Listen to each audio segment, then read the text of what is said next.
Hey everyone, so today we're actually doing a new segment which I really want to promote smaller comic book creators and more indie artists like who we have today. We actually have Justin Cristelli, the creator of the Red Knight comics.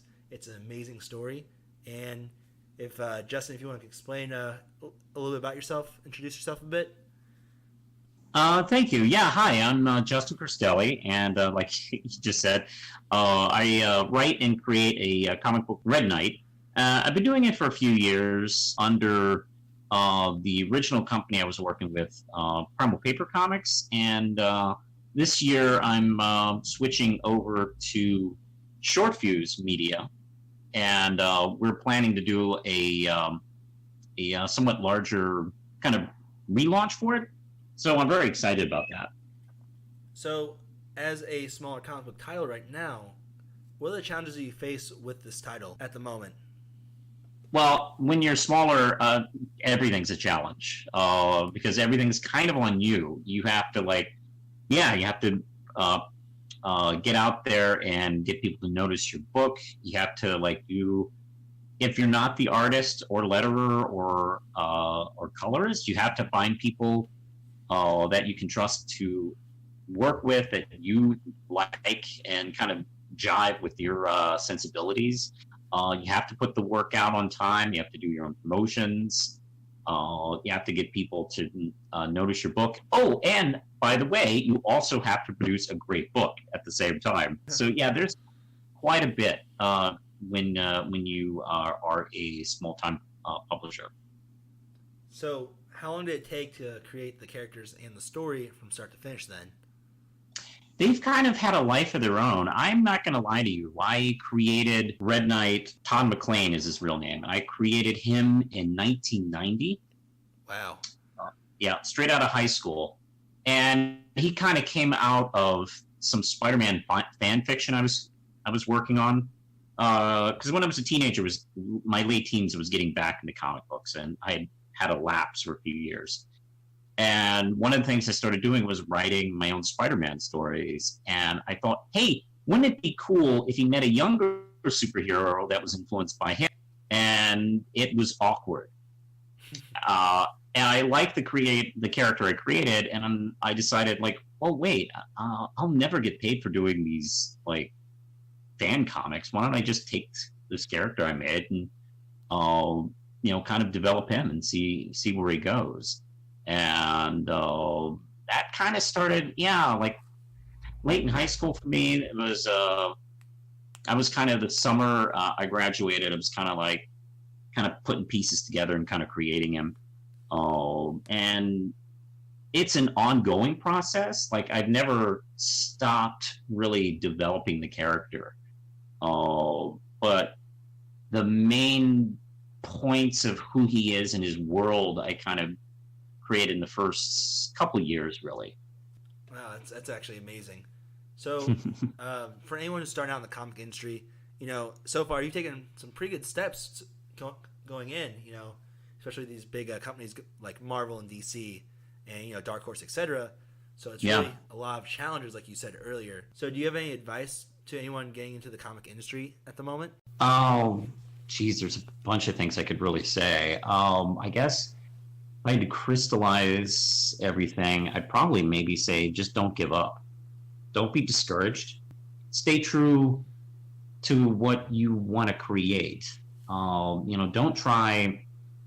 I'll be honest. Don't try to copy what's popular, because that's not who you are. Whatever you're creating, you can only replicate that. But yeah, be aware that this kind of thing is time. It takes a lot of time. It can be expensive. It can be frustrating, and you're going to have roadblocks, and you will have roadblocks. So just my advice is, if you really believe in what you're doing, stick with it. All right. So, last and final question. So, Yes. Is there anything upcoming that you haven't told us yet about the Red Knight comic, or any news you want to tell the fans?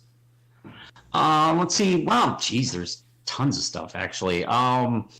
First off, I am waiting for an official release date from the editors and publishers over at Short Fuse.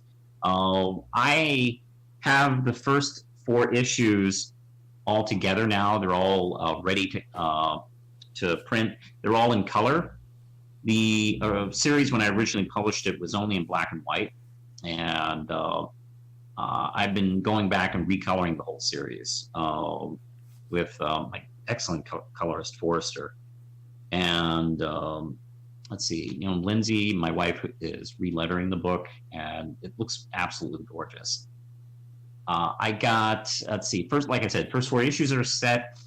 We are just waiting now for an official relaunch date, and let's see, it's not going to be this month. The next month's big release from Short Fuse is Spirit's Destiny 2, which is going to be a great issue. I've already seen some preview art of that. It looks excellent. With Red Knight, I am just about finished recoloring, and we're going to start lettering issue 5. And the whole big plan is to relaunch the book and republish the entire series in full color. And we're going to do the first 4 out during the relaunch, and then start doing, hopefully, we're still talking about the release schedule. We're talking about maybe doing it bi-monthly or quarterly. That's not decided yet. That's what we have coming up this year. Creatively, I have a bunch of cool stuff. There is a Martha Brown miniseries in the works. I can't really talk too much about that because I'm still in the middle of writing it. I do also have a crossover with another title, which I am not allowed to officially announce because I just finished writing my script for it, and I'm not the guy in charge of this crossover, so I don't want to jump the gun. But it's going to be. I'm really happy with the script. I just finished it last week, and I don't know. I feel like everything I've just written is my most favorite thing I've written. So maybe that's probably unfair to say, but I'm really happy with the script that came out with. It's cool because I'm not trying to worry about the usual crossover BS. Is this in canon or not in canon with the other titles? How do they get along or anything like that? I've come up with a story about a character separate from the 2 books, and she is kind of thrown in the middle of our character's battle. And it's kind of a coming-of-age story for this character that we'll meet through the crossover. That's pretty much what I have. I have some kind of big stories after we get back. But that's what I have right now. I have a lot, but I don't want to throw too much at you guys at once. This is kind of what's going on. I also have a couple of spin-offs, but I just started working on those, so it's a little too early to talk about them. A lot of things coming up here shortly. Yeah. When things start popping off, where can we find these comics at, or any of these stories? Right now, the original trade paperback from Primal Paper Comics is still available on Amazon. If you can't wait for the new re-release, it's still there.